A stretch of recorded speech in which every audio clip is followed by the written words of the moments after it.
I'm going to be giving away mystery Switch games for the foreseeable future. All you have to do to enter to win every week is follow me on Twitter and like and retweet my pinned tweet. It's simple as that. Now, on to the video. One of the franchises that has really found its feet this generation is Rebellion's Sniper Elite series. It has always been the premier sniper game, but has really gone from strength to strength during this console cycle. However, it seemed like Rebellion had forgotten about Nintendo. The British developer brought the original game to Wii and the sequel to Wii U. When it came to the third and fourth entries in the series, Nintendo fans were left wanting. I was delighted when Rebellion announced that Sniper Elite V2 Remastered and Sniper Elite 3 Ultimate Edition were coming to Switch. When I reviewed Sniper Elite V2 Remastered, I spoke about how well it had been ported over. So, with the original Sniper Elite 3 being a better game, surely this is the sniper game to own on Switch.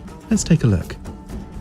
Sniper Elite 3 isn't as blandly grey as its predecessor because the action is set during the North African campaign of World War II. This allows for a more tropical location and lots more colour. The Siwa Oasis is a long way from the grey rubble of Berlin in the Sniper Elite V2.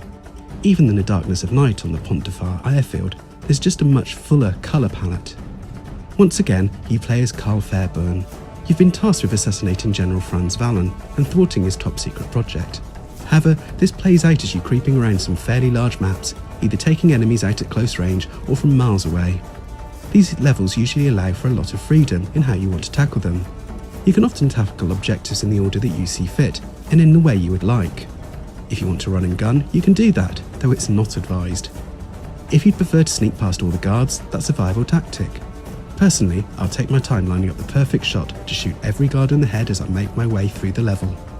The sniping mechanics are as good as ever. I love the way that you can tailor them to your skill level. If you're an amateur, then you can have the bullet go exactly where you put the crosshairs. Alternatively, if you're a more skilled sniper, then you'll need to allow for the bullet to drop over distances and to counter the wind. Playing on Sniper Elite difficulty will include these challenges, but when you hold your breath to fire, a red reticule will appear showing you exactly where your bullet will hit. If you're feeling particularly brave, then play in authentic mode and you won't get any assists. And of course, a great shot is always topped off with the gloriously gruesome X-ray kill cams. There's more on offer here than just sniping though. You can play in a more aggressive style and use the machine gun. A more viable option is to sneak around using takedowns, your silenced pistol or traps. It's a very satisfying feeling to lure a guard into a trip mine or anti-personnel mine. You can manipulate them by throwing stones or making some noise by running. They will usually go to investigate, and that's where you can spring your trap. The enemies aren't stupid though, they take cover when appropriate. On several occasions they work in pairs or even teams. This just adds to the challenge and never seems unfair. Sniper Elite 3 Ultimate Edition is altogether a better looking game than its predecessor on Switch. Textures seem improved, which helps to make the enemies look a little more realistic. It also appears to have a lot more happening on screen. There are more objects, buildings and enemies. Explosions have more elements to them, as do the X-ray kill cams. The draw distance is also exemplary considering that this is a game designed for Xbox One and PlayStation 4. This is not a flawless experience though. While I never experienced any frame rate drops, there was the odd glitch.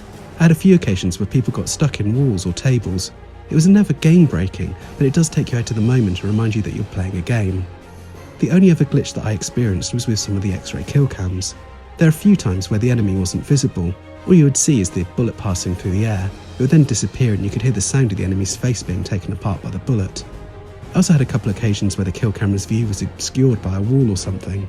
These are minor niggles on an otherwise great game.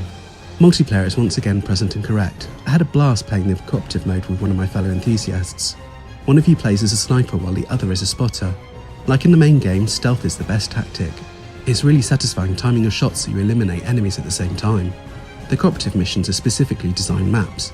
They do use the same assets as the main game, but the layouts are all completely different.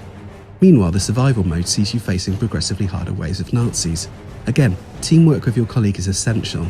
There's also a standard deathmatch mode, but I was unable to find any matches to join. I have no reason to doubt it would work smoothly though. I was a big fan of Sniper Elite 3 on Xbox One, and I really like Sniper Elite 3 Ultimate Edition on Switch.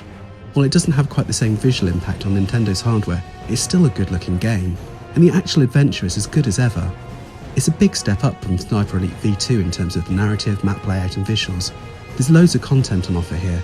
If you rush through the main game you can finish in around 8 hours, but you'll more likely spend somewhere between 15 and 30 hours working your way through the campaign. The extra single player missions are really nice and show how good Rebellion is at crafting stories. Including the DLC is a nice touch and makes this an absolute bargain at an already budget price.